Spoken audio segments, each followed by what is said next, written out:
Hello sports fans, Ribbo here for Calvo Gaming. I know a bunch of you noobs have been asking for guides, so why not do one? And to do that, Boomer's going to be playing some Hearthstone. Hey guys, how's it going? I'm here going to be doing my very best not to empty Ribbo's account. So this is going to be pretty much the first time playing Arena, maybe like you played about Hearthstone for about, I don't know, half an hour?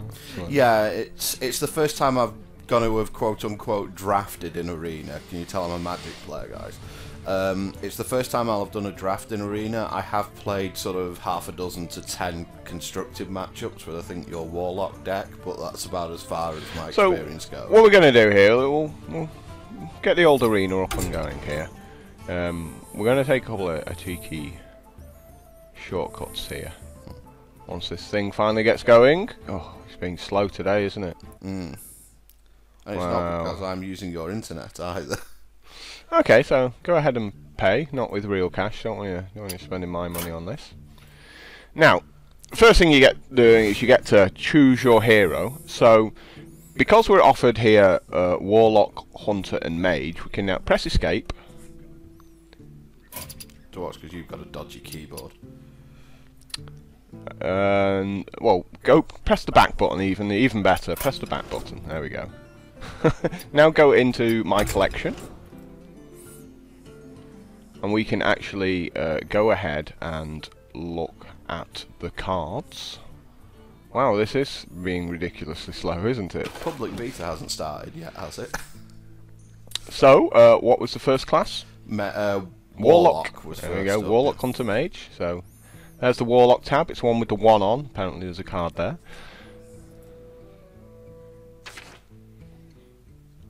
And go into crafting mode.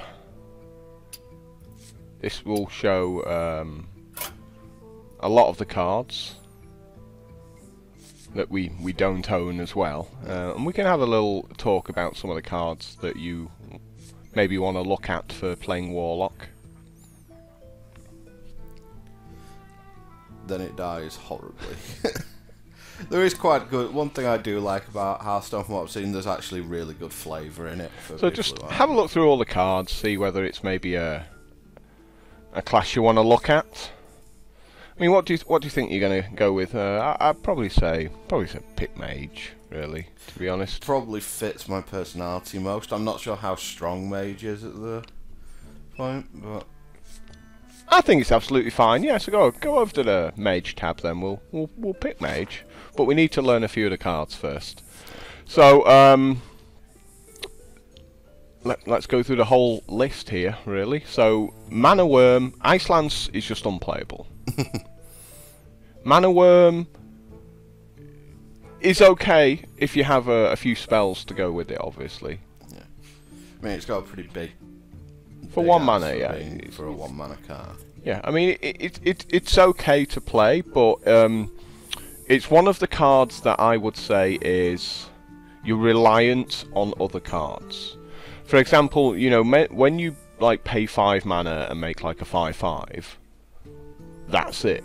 You know, it doesn't need anything else. So Mana Worm is a kind of card which is really good at the start of a game, but like on turn 15, when you go, oh, I've drawn a Mana Worm, it's never ever going to be anything more than a 1/3.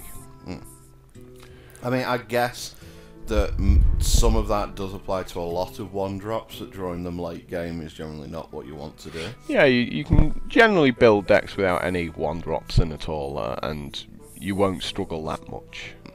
Sorcerer's Apprentice is really good. Yeah, it just seems amazing. Well, it's 2 for the 3/2, so it's standard, and it comes with an ability as well that actually, you know, helps you out a lot. So, yeah, you know, you need like a bunch, probably about like 5 2-drops, and so, you know, that's a fine one to take. Of course, it all depends whether you get offered other cards to go with it. Cone of Cold there, that's probably one of the few mage spells I actually really like. Good against sort of small creature Well, strategies. I generally build aggressive decks. You know, ones that just curve out and go bash, bash, bash, bash. Yeah. Now, there's two ways of building mage decks. You can either like start doing stuff around turn 5 in Arena. So you just like draft frost bolts and fireballs and polymorphs, and you just kill all their stuff, and then you just make big guy, big guy, big guy. Or you can do my kind of deck, which goes like 2-drop, 2-drop, 3-drop, 4-drop, and they make their guys, and you do like a cone of cold, freeze their guys, beat them up some more. Yeah. And then there's like Blizzard, which is 5 mana, does 2 damage to all their minions and freezes them as well. Yeah. So you just constantly just stop their minions from being able to beat up your minions, and you just beat them up really fast. Just keep getting ahead. And that's the kind of deck I really like. And Cone of Cold does that. Yeah. Because Cone of Cold also allows some of your smaller minions to then take out their bigger ones, because you just weaken them a bit. Yeah. So and as soon as you get like a spell, if you get a spell power minion down at some point, Cone of Cold starts doing nuts things, you know, doing 2 damage to everything and freezing it all. Yeah. Counter spell, nah, it's a rare, so you won't really get offered it, but it's not the secret you want to be taking. Do you generally get offered like 3 secrets if you're? You do get offered secrets, yeah, because a lot of them are in the sort of the common or the the fixed slot, so to speak. Ice Barrier is obviously terrible. It just says gain 8 life, Yeah. and like in Magic the Gathering, gaining life is just awful.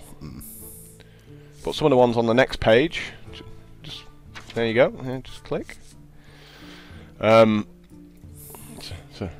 So again, that's terrible. Yeah. So Mirror Entity is really good. Yeah. One of the main reasons why Mirror Entity is good is like whatever minion they make, you also get. Therefore, generally, you both have the same minion. Therefore, they're going to bash into each other. So you basically you're countering their minion. So if they make a 4/4, you make a 4/4. They hit each other and kill each other. Because yours is going to wake up first as well. Because Yeah, you get to attack first because it starts the turn in your play. Yeah. You know, Spellbender I prefer to actually counter spell, but it's epic, so you probably not never get offered that one. it, yeah.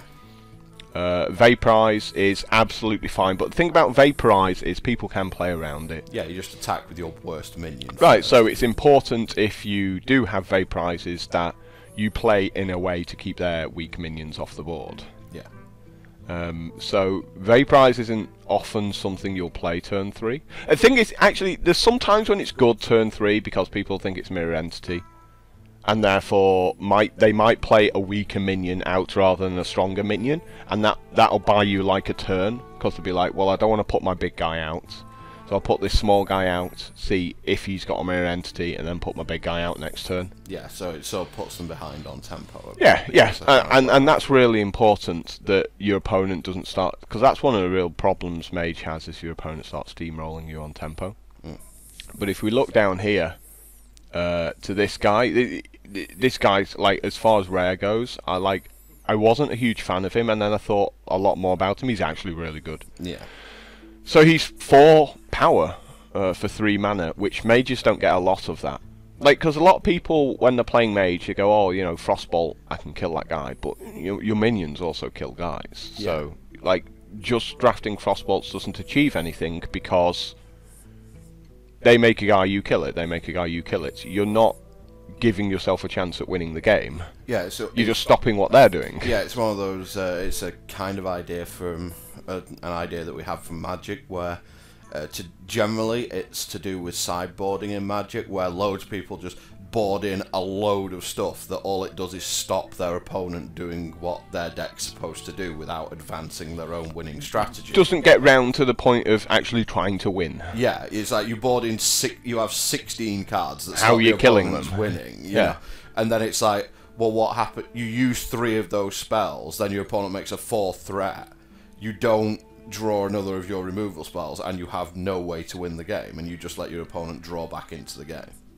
So, the next secret you get to play this turn costs 0. So obviously, the idea is, in Hearthstone, is you go minion, minion, minion, minion, minion, minion, and your minion beats up their minion, and eventually you try and create a situation where you have the minions and they don't, because They still got the minions, so they're in their hand, whereas yours are on the board. Yeah. Because you only get like fixed amount of mana every turn. So the Kirin Tor Mage goes, turn 3, I'll make my minion, and then I'll play this secret, which is probably a mirror entity, and then when you play your minion, I get another minion. Yeah. I use that minion to beat up your minion, and I'm left with a 4/3 on an empty board that gets to beat you up. Oh, by the way, it's my turn. I play another minion. So now you've got 2 minions against 0. So, like, in aggressive decks, Kirin Tor Mage is, like, really good so long as you get mirror entities to go with it. Yeah, I mean, I suppose Counterspell would work similarly with it as well. I mean, it's like if you're against certain classes. So if you're against another mage, you'll go, like, Kirin Tor Mage, put the counterspell down, they'll try and frostbolt your Kirin Tor Mage, and the counterspell kicks in because it's a spell. Yeah. Because, you know, spells in this game are stuff like Fireball, Polymorph. You know, like, weapons aren't spells. So minions don't count as spells either? No, they're not spells, they're just minions. Right. So it is different from Magic, where spell just means a card that your opponent is slinging for mana. Yep, so it's important not to fall into those mistakes. Yep. So, like I said, mirror entity, like, Vaporize is still okay to put out with the Kirin Tor Mage, but they'll probably be attacking your minions rather than you.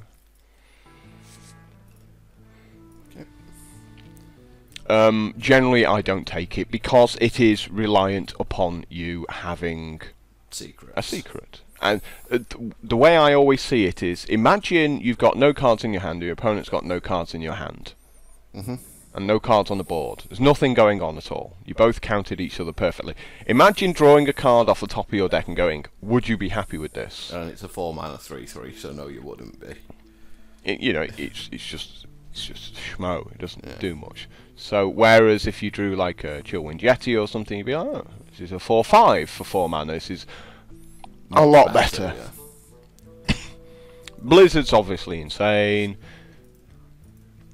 You would, and obviously that's even nuttier. Yeah, you just cast Fireball every single. So now let's look at the. If you go out of crafting mode, we can look at some of the commons as well. So these are stuff like arcane missiles. This is the stuff you get in the basic cards that you eventually unlock. I personally don't like it. Like, I see a lot of people taking the card.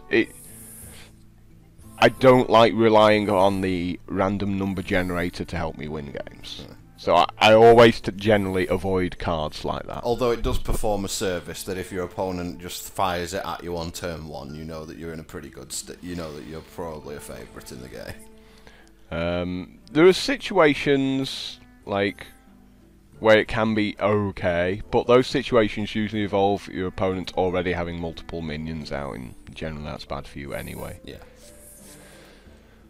So like I said, you know, Ice Lance, rubbish. Mirror Image, I don't personally like Mirror Image. A lot of people play it in Arena because it's a stalling card, but like, it's okay to play Mirror Image with your Mana Worm, but you have to rely on both getting Mirror Image and Mana Worm, because the idea is you go turn 1, make a Mana Worm, and then put a couple of Mirror Images up, and that pumps up the Mana Worm. Yeah, it makes it 2/3, and then then maybe you can do something else, some other spell, and you just get like a 3/3 minion on turn 2, and you just beat people up, and they have to bash through your Mirror Images before getting to it. Before getting to your worm, yeah. Mana Worm have already gone through. Explosion. See, I'd rather pay 1 more and have Cone of Cold just for freezing it. Yeah. Like, there's at 2 mana you really need to be making like a minion, as far as I'm concerned. Because one of the problems with stuff like Arcane Explosions is it only does 1 damage, so what ends up happening is you go, well, I need to draft a few spell power minions to make it do 2 damage or 3 damage to everything.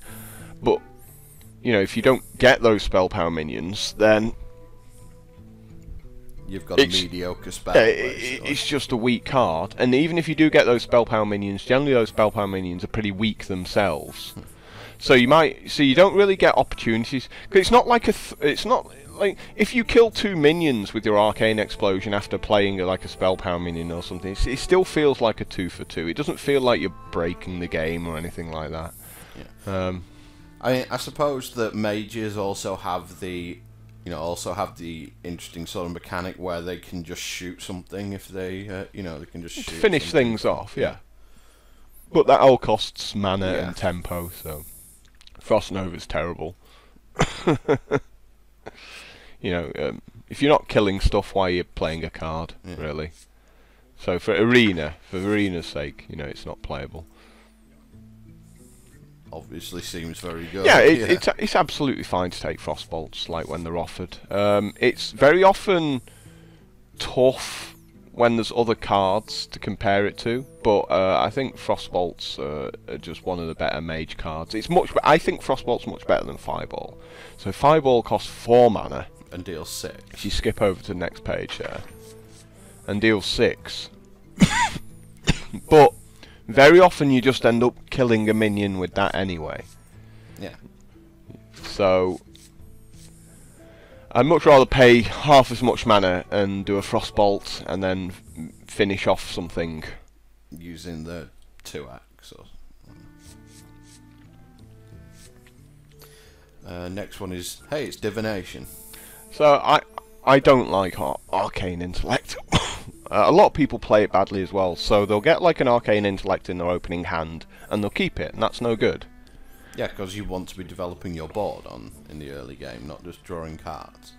You know, you very rarely run out of cards in Hearthstone like you do in Magic the Gathering. Yeah, I mean, if, for example, in a Esper control deck in Magic the Gathering or something like that, if you've got Divination, very often you're slamming it turn 3. You know, because all you want to do is develop your hand. Because in Magic the Gathering, you need to draw lands. You know, if you're playing a control deck, you need to draw your lands and your spells. So drawing more cards is a really good idea. Whereas in Hearthstone, you're limiting resources. Your mana. Well, there's no such thing as a dead draw in Hearthstone.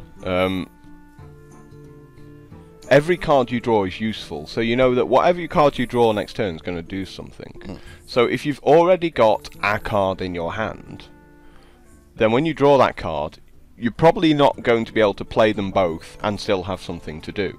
So in that respect, you very rarely need more than 2 cards per turn, even around to sort of, you know, when you get to like turn 10 or stuff. Like, cards give you more options, but if you've been drafting a decent enough deck, then sort of all the cards will have a certain power level about them anyway, so they'll not feel particularly weak.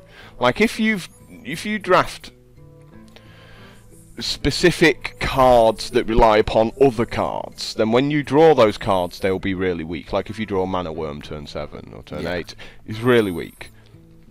But if you avoid drafting those cards, then whatever card you do, you can just play it on its own merit. It's like, oh, that's a 4/4, you know, that's a 3/5, that's a 6/2. You know, if you... Therefore, like, stuff like Arcane Intellect is only really useful after around turn 10 or 11, once both players do start running out of cards. Yeah, I mean, dragging it back to the Magic thing, the reason why synergies work in Magic Draft is usually because the entire set is based around a synergy of some description. So you have the opportunity to control it, whereas in Hearthstone you're presented with essentially 3 random cards 30 times. So you don't really have an opportunity to control what's coming later. Okay, Cone of Cold we've already been over. Counterspell, Ice Barrier. Been through those. Vaporized Fireball we've already spoken about. Just now it's okay, like, to take the occasional Fireball when they're offered. Some people like to draft 7, but what ends up happening is your opponent beats you up with their minions, and then you get to 4 mana and you're like, oh, he's got a few minions out, sort of turn 2 and 3, and you end up pointing a Fireball at one of their minions. And then you do the same next turn. Yeah, so they just play more minions and you draw more Fireballs, and so nothing ever changes. So, like, I much prefer Polymorph to Fireball.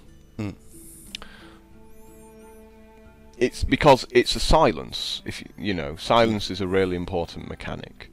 So, you know, if your opponent's got something that comes back into play after it dies, or has a death rattle effect. or it has a... It has a divine shield on it or something. Like the polymorph just strips all that away and just says you've got a 1/1. Yeah, it literally just... Whereas the fireball can't deal with that kind of stuff. Yeah, silence literally just removes all the text, doesn't it, on the card? That's basically what... Apart from the power and toughness. Water Elemental is like the card you want to draft whenever you're offered it. So there is a neutral minion called Fen Creeper, which is 5 mana for a 3/6 with Taunt. So this is 1 cheaper for the same power and toughness, Yeah. and a better ability than Taunt. Yeah, freezing. So you get to eat your opponents like 3/3s and stuff like that. Yeah. So And it's got pretty a much huge amount of toughness. yeah, pretty much whenever you're offered a Water Elemental, you want to be taking it. Yeah. Unless of course you get offered a Flame Strike. Yeah. So these are also I'd say probably 3 is the most. It's very rare you get offered more than 3 of any card, but it can happen. Yeah, I've seen your arenas where you were offered 4 Defias Rogue before it was. Yeah, the old Defias Ringleader. Yeah, it was pretty nuts. I did have one of those with like 4 or 5. I think it was 5. I didn't know.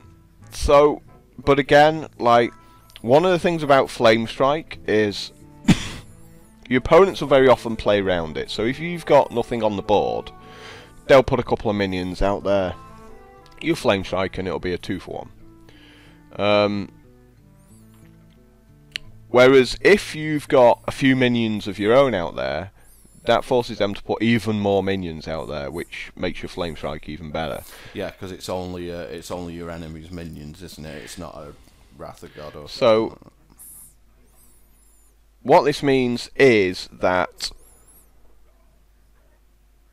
if you build an aggressive deck, Flame Strike goes up a ton more in value. Like if you put lots of guys out there, that puts a lot of pressure on them. Whereas the problem most mages have is they just draft spells. Yeah. And Flame Strike's not amazing because what happens is you play Flame Strike, it kills like your opponent's 2 minions, then he gets his turn. He's gonna draw something. And he puts some more minions out. So the point is the tempo. Your opponent still has control of the tempo when you don't have minions out and you Flame Strike. But if you have the minions out, you get to beat him up afterwards. And therefore he's reacting to what you're doing at that point. Again, a very subtle, very sort of big difference between Hearthstone and Magic is that, you know, in a Magic deck, a third to half of your opponent's deck is land. So therefore he has a lot of dead draws once you like sweep up all his creatures if you're playing a sweeper. Whereas in Hearthstone your opponent's always going to draw something. Because that's just the nature of the game. Every card is something off the top of the deck.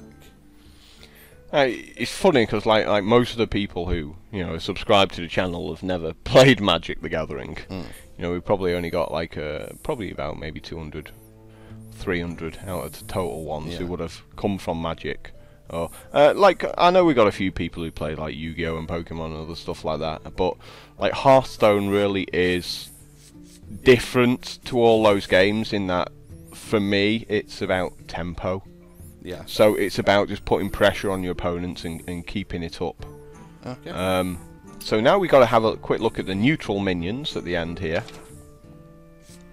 So most of the draft you'll do will be made up of sort of these neutral minions that sort of anyone can get. There isn't a whole lot for 1 mana. Now, they aren't all showing up here because some of them will have to go into crafting mode to see, but we'll just leave that for the moment because there's most of the important ones. So just flick over to the next page. So we're looking at the stuff that's important for a mage, really, and as you can see, like none of these are particularly awe-inspiring. So just keep going. So acidic Swampoos, bottom left. Yep. Destroying weapons is really good. Destroy weapon 3/2 for 2, so it's on curve. You know, all those. In terms but of it's just the destroying the weapons bit. Yeah. You know, so you'll draft it and like Amani Berserker's also fine there. so you can just play it out. Like 2/3s are really good in the game as well.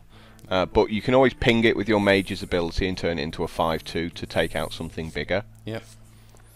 It's like this guy, I imagine you'd need silence with it. Yeah, it's unplayable because it's reliant on another card. Yeah. So, like I said, think about if you've got no cards in your hand, how would you feel drawing an Ancient Watcher? Like, awful, it can't do anything. Exactly, so, that's why we don't take it. So, let's go on over to the next page. Fairy Dragon is a card that, again, it's one of the reasons why you don't want to draft too many spells, because I really like this card. Yeah. So, you can't Frostbolt it, you can't ping it with your ability. So if your opponent makes, like, if coins out a Fairy Dragon, you got to make some minions to deal with that. Yeah. Cone of Cold still works so long as you can target the minion something next to else, it. Yeah. I mean, I know you're a fan of this guy. Not so much nowadays, and definitely not for a mage deck. I've gone off it a bit more now, but it has its place. Yeah. Like Crazed Alchemist is okay, but because it's in the rare slot, there's very often a better rare. Yeah. You get offered. Ironbeak Owl, you only sort of take if you don't get offered Spellbreakers, which are the bigger versions of it. They're 4/3s. Yeah. For 4, yes, it's just solid. But you still take the occasional owl. Knife Juggler. Yeah, and Knife Juggler, again, it's just a solid 3/2 for 2. It's not as good for mages as it is for others, like obviously for shamans and for paladins it's nuts because they can just have the ability to make use their they can just make their own minions there. Oh, I forgot the gold one. I should have put that one up. It's got spangly graphics. So I'd avoid those. It's just a 2/2 for 2. Mm-hmm. You really don't get that much use out of them. Again, Loot Hoarder's crap. Yeah. It's a 2/1 for 2. Like the fact that it draws a card is completely irrelevant. It's very often it's just a speed bump. Yeah. It's not just your anger at people who do roll need when you were playing WoW.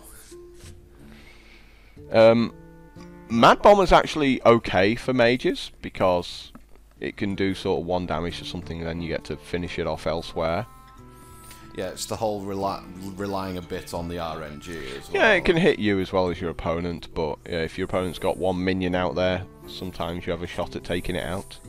Basically, imagine what... Usually, when I find when dealing with RNGs, imagine what the worst possible thing to happen could be, and that'll probably be what happens. Mana Wraith, it's a 2/2 that just makes things a little bit... Yeah, it doesn't change anything, so, it's not worth taking. Master Swordsman's also a weak card. Yeah.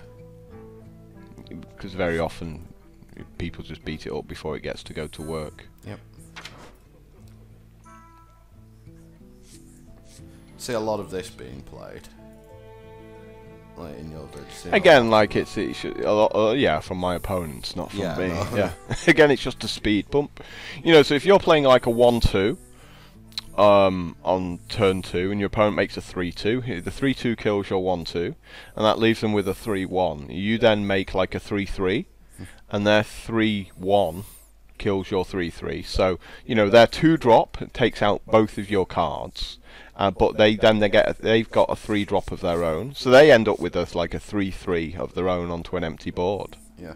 So you may think, oh, cool, I get to draw cards, but you sort of lose the tempo of things. Yeah. One thing I noticed here, we've got the just coming back here. It's a long way away. Yeah. You've got Bloodfen Raptor, which is the 3/2 for 2, and you've got the River Crocodile, which is the 2/3 for 2. Which of these two would you usually prefer? Personally, I prefer the Crocolisk, but that's only because of the 3-drops in the game. Yeah. So, if you think about a Crocolisk, it kills a 2/2. Yeah. Whereas a 3/2 trades with it. Mm-hmm. And, some people do like playing the 2/2s. Plus also, if you look at some of the 3-drops here, particularly the ones we're going to be paying attention to. Well, Injured Blade Master's the only 4 power one. Is this one here, Shattered Sun Cleric. So you want to be drafting these guys as much as possible. Yeah.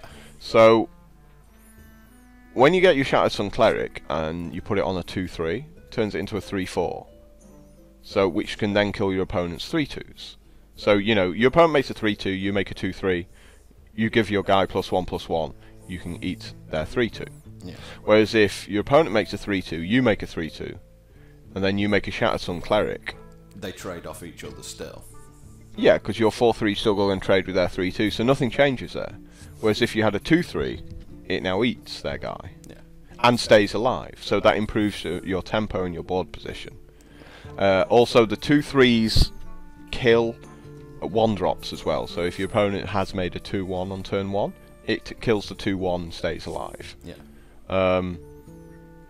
Whereas the 3/2 trades with the 2/1. Yeah. It's one of the reasons why some of the 2/1s can be pretty useful, because they get to trade up with 3/2s. Likewise, 3/2s, they do get to trade up with like 4/3s or 3/3s, whereas a 2/3 doesn't. But if you build your deck right, like for 3 mana, if you get stuff like Shattered Sun Clerics, if they make a 3/3, you can always just Frostbolt the 3/3 and then go in with the 2/3 again. Yeah.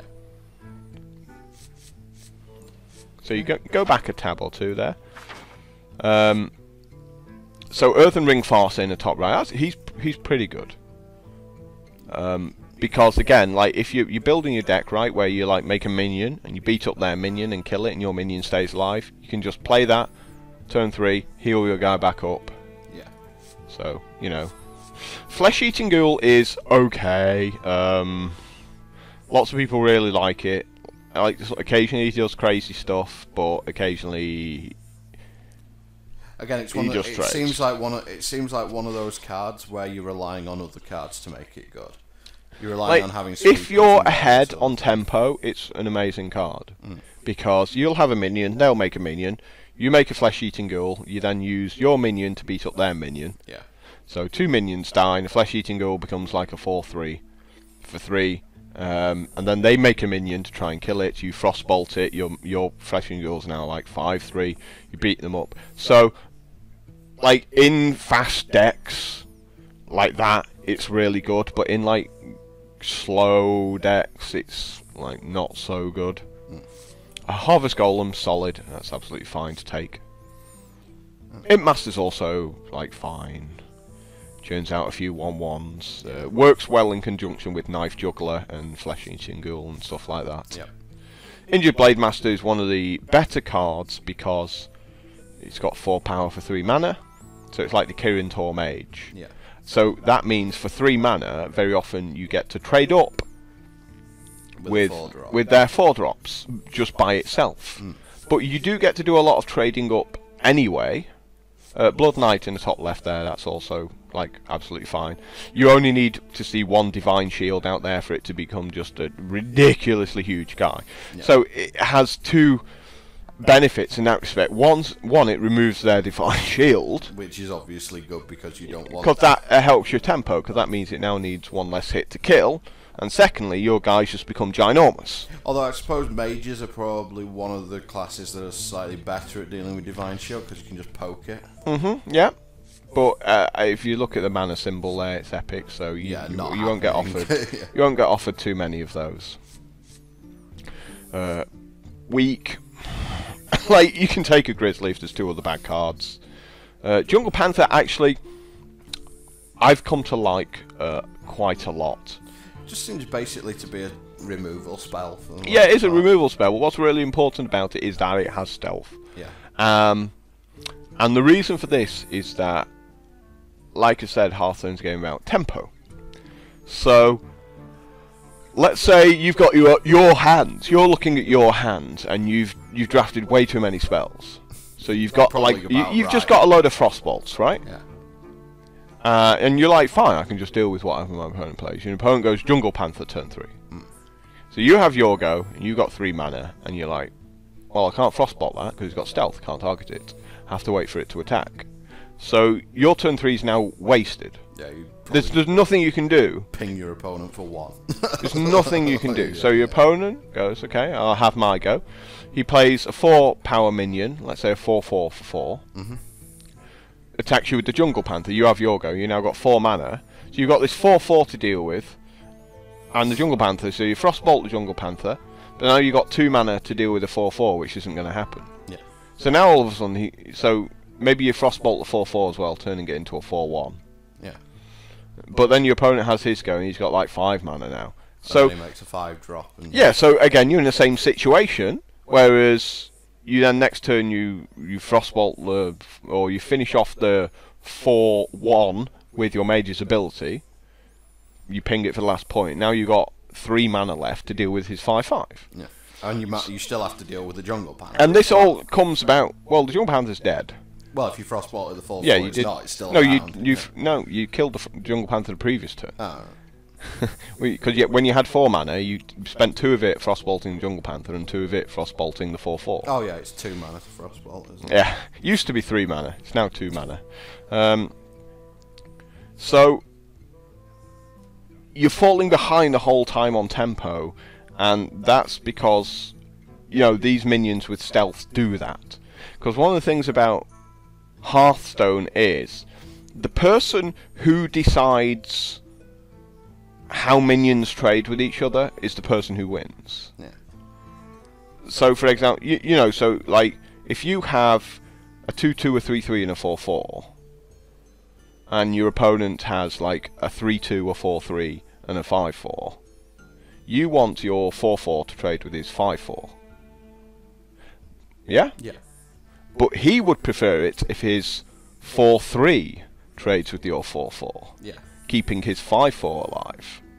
And so depending on whose turn it is, it's who gets to decide what yeah, lives and dies. so Yeah. either your opponent will have his 5/4 alive, or he'll have his 4/3 alive at the end of the turn, having traded with your 4/4. Mm-hmm.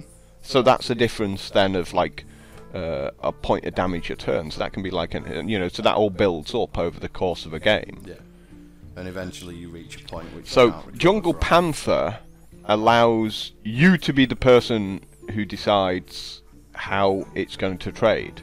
Yep. So, like, your opponent might have a 2/2 and might have a 5/4. You get to beat up his 5/4, and he gets to beat you up with a 2/2. Yeah. Whereas if you just make a regular 4/2, his 2/2 beats up your 4/2, and the 5/4 trundles in afterwards to beat you up. Yeah. Terrible. So mind control tech is okay, it's fine. Everyone always beats me up with it, something chronic. Always takes the one yeah. card you don't want. It's So ridiculous. He's actually he's fine, but he's really good for mages. Yeah, because you can just shoot him and enrage him. Yeah, and then beat him up for 8. Yeah. Raid leader's pretty weak, in fact probably a little bit too weak. Raid Fen Hunter is solid. Scarlet Crusader is also solid. Like, you don't want too many of them because they're weak to other mages. Yep. And a little bit to pallies as well. But you can definitely afford to have like 1 or 2. You want as many Shattered Sun Clerics As you can get. as you can possibly get. They're just so ridiculous, the cards. Like, Patriarch is super weak. You don't want to touch that. The Farseer is also weak. There's really no way of mages abusing it. Wolf Rider's okay. Because it's got charge, it gets to decide what it kills. Yeah, so it seems like going going back super powerful. Going back to this concept of, once your opponent has established a board position, you need to get back into the game. It's like charge is one of the ways of actually being able to take out the guys you want to take out. Yeah. Of course, spells also have that effect, So obviously you'd always take a Frostbolt over it because they both do 3 damage, but there's Frostbolt's just cheaper. Yep. Brewmasters actually pretty good in the slower mage decks. So if you just end up with a deck with like lots of spells in the sort of 2 and 3 mana drops, but even like if you're building the deck fine, you can just trade your minions off, have nothing on the board, and then just play the Brewmaster, and it's like a 5/4 for 4, Yeah, which is because really big. if the battle cry can't happen, it just doesn't happen. That's the So keep going. Ancient Mage. I don't like it personally. It's okay. I mean, it's okay to take 1, but it's not essential. I don't like building my decks to rely upon the spell damage. But it can, you know, there are situations where you go, wow, that's really good. I've got 2 extra spell damage, and then you can frostbolt big things. Yeah. Because that's the other thing about, like, if you do get a couple of the spell damage guys, your frostbolts pretty much take out anything there. Whereas the fireball, it does 2 extra damage, but it still only takes out the same cards, really. There might be the odd legendary it now takes out, but Chillwind Yeti is amazing. Dark Iron Dwarf is amazing. Defender of Argus is also amazing. It's just a bigger version of Shattered Sun Cleric, so it does the minions to either side. Yeah. Cult Masters, again, in an aggressive deck, is amazing. Yeah. So if you have a really fast deck that you know's always going to be ahead on tempo, so you know you get like 2 minions out, they play their couple of minions, and then you play the Cult Master, and you swing your 2 minions into their 2 minions. You draw 2 cards and you empty the board. So, but it's also a body, so it helps your tempo as well. Yeah, it's kind of something that I will definitely have to get used to. The fact that in Hearthstone you're always in combat phase. You know, you can attack, then play a spell, then you can attack again with something else. And Dragonling mechanic. I think it's a little bit weak. There are times when it can be okay, but Corsair. It's for people who have weapons in the deck, really. Mages are not those people. Yeah. Oh, and it's your favourite card of all time, this one. As you can see, the problem is with it, you don't really need to draw cards around turn 4. Like on turn 10, it's really good, but you should be more focused around turn 4 and stuff like that. So I would definitely, like, I'd be much happier playing a Dark Iron Dwarf, because the thing is, like, if you play a Dark Iron Dwarf there and you got like a 2/3, all of a sudden it's a 4/3. So the 4/3 beats up their 4/4, and now you're left with a 4/4 onto an empty field, which is still pretty big. And then if they have their turn and they make the engineer, and they make a 2/4, and then you're like, okay, well, I'll beat up your 2/4 with my 4/4, and I still have my guy out afterwards. I mean, the thing is, it's the 2. I mean, there's a 2-mana 1/2 that does exactly the same thing. So you're pretty much paying 2 mana for 1 extra power and 2 extra toughness. Which it can be important, but you just can't afford. I don't think you can afford the tempo of that. So you got Moggish Warden, which is terrible. Yeah, it seems like turn 4/5 are going to be.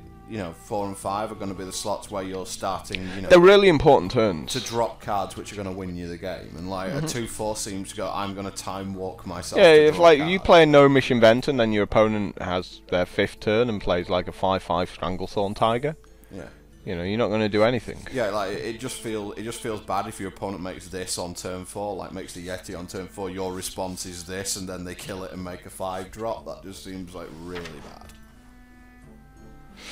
So Senjin Shieldmaster, you definitely want those in your mage deck. Ogre Magi is okay. Yeah, it's the 4. I mean, it's a 4/4 for 4 with spell damage 1. It's okay. I actually slightly prefer for mages Silver Moon Guardian. Just the Divine Shield. Yeah, so like they make a 4/4, you make that. They bash heads. You then finish theirs off with a ping of your mage's ability, and you still got the 3/3. So, like in a mage deck, it's actually not that bad. Spellbreaker's obviously insanely good. Yeah. Stormwind Knight, I think on a charge creature, I'd prefer the big number to be over here rather than over here. Yeah, I mean, it's okay. You will occasionally take it, but there's other cards you would prefer to have. Twilight Drake is a bit on the weak side. It looks amazing. Like, some people can play it on like turn 4 and it'll be like a 4/6 or a 4/7. Yeah. But once, like, if your opponent then plays a Spellbreaker and silences it, and it's like a 4/1, and you can just beat it up with any crappy thing going under the sun there. Violet Teacher's a really solid card. So if you think Chillwind Yeti, 4/5 for 4, so 1 less power, but an option to churn out some 1/1 minions is really good. So for mages, it's definitely worth considering. It is a rare as well, so. Abomination is hit and miss. You should never rely on the card. Because it can be silenced. And all characters in huge letters. So it beats up your minions as well, so in an aggressive deck you obviously don't want it. Azure Drake's just obviously awesome. Yeah, it's like, this guy seems like something with draw a card on it that I'd want to play. Yeah, because it gets to beat stuff up, you know, which the other two engineers don't. One interesting thing is I actually don't like the Booty Bay Bodyguard. I mean, you'll take it from time to time, you'll take it and that's fine, but the Fen Creeper is just a million times better, which is just a bit lower there on the left.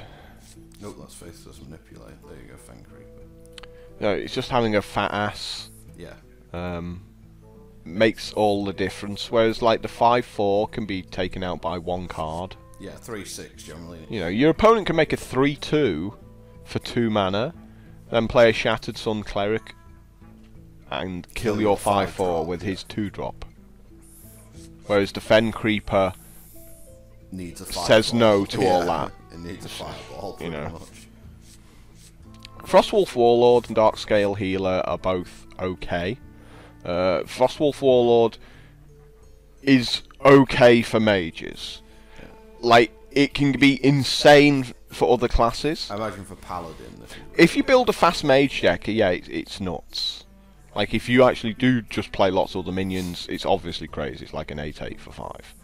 But for other classes, it's even more ridiculous. Like, obviously, Paladins and Shamans just abuse the hell out of it. Darkscale Healers, again, it's one of those cards. In a fast aggressive deck is insanely good. Because you make a 4/5 for 5, which is solid. The best you can really hope for is a 5/5 for 5. But you get to heal up all your other minions. So it's one of those cards whereby if you already have minions on the board, it does a lot more than if you're playing a sort of control deck or something. Faceless Manipulator, obviously, it's an epic, but you will take them from time to time when they're offered to you. Top left. In a spell-heavy deck, yeah, obviously they're nuts, but you still gotta hope they survive for a turn. Yeah. Because you gotta play it, and then you won't have any mana, and then if you just gotta hope your opponent doesn't beat it up or silence it. Yeah. And if you do get to have your turn, then you can start doing crazy things. Berserker's really good for mages. Yep, shoot it, gain 3 attacks. Shoot it, gain 3 attacks. But you do want to try and keep it alive, so, you know, like I said, if you've got stuff like the 3/3 that heals for 3, yeah, and it's like you can do stuff like that. Or the healer. So it goes a lot. Nightblade's awful. Yeah. Just lightning bolts your opponent, not too good. Silver Hand Knight's really good. Yeah. That's the one that goes, Squire, attend me. Yeah, like, Spiteful Smith is a good body for 5 mana. That's, like, it's absolutely fine, even though you don't have any weapons. It's just a 4/6 for 5.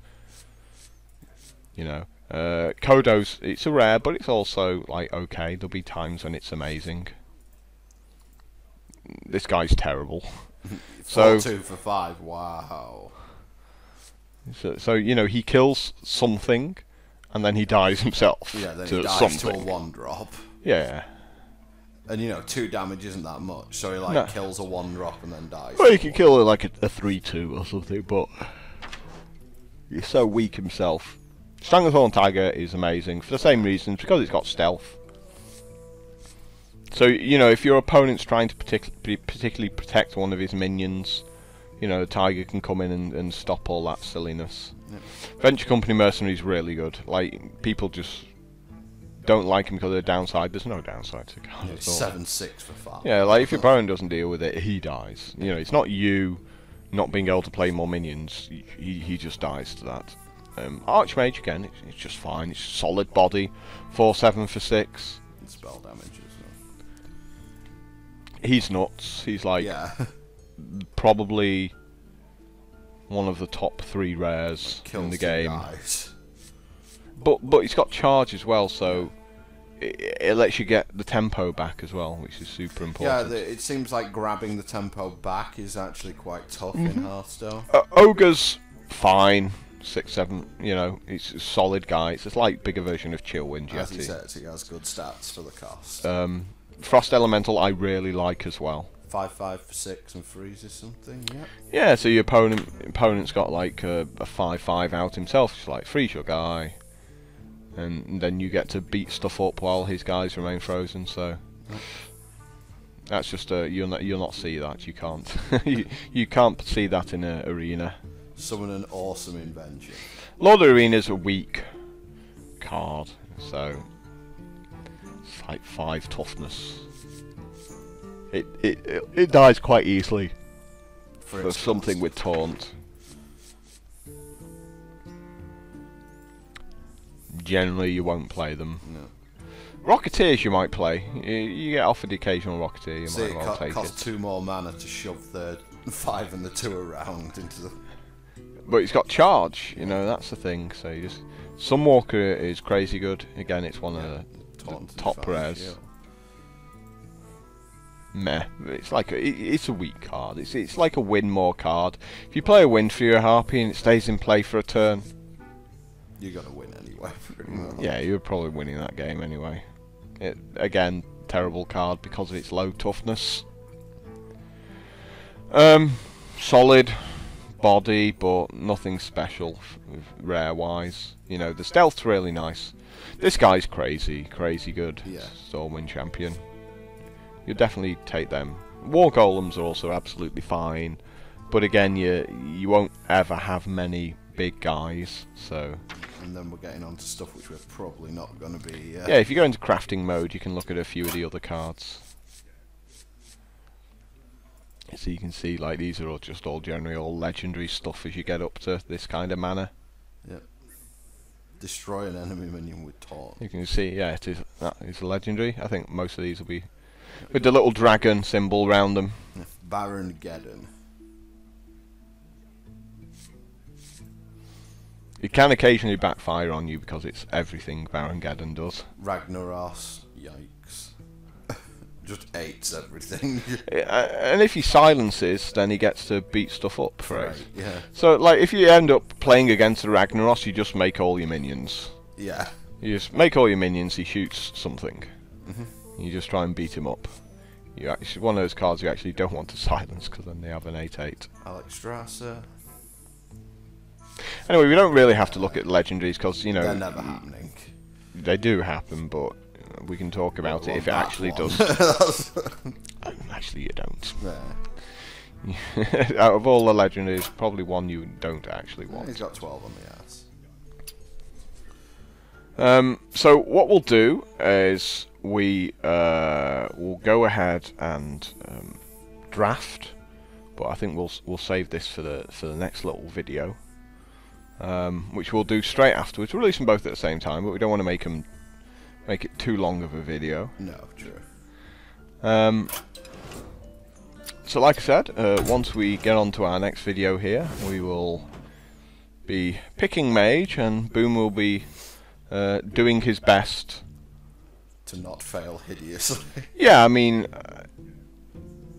I'll try and help you out to where I can in that I think new players struggle a lot with the unfamiliarity of the cards they're playing against. So I'll try and help you out in that respect, but but yeah, you understand most of the stuff concerning mana curves and things like that. So and it helps you out down here by showing you. Yeah, that's actually one of the really cool things I like about the drafting, is that you do actually get to see this mana curve building up. But anyway, guys, I think this is going to be all out for the part 2. I think it's best to do that so that people who maybe don't want to listen to this can just go ahead and skip through to it. So we'll see you in the next part. Ta-da!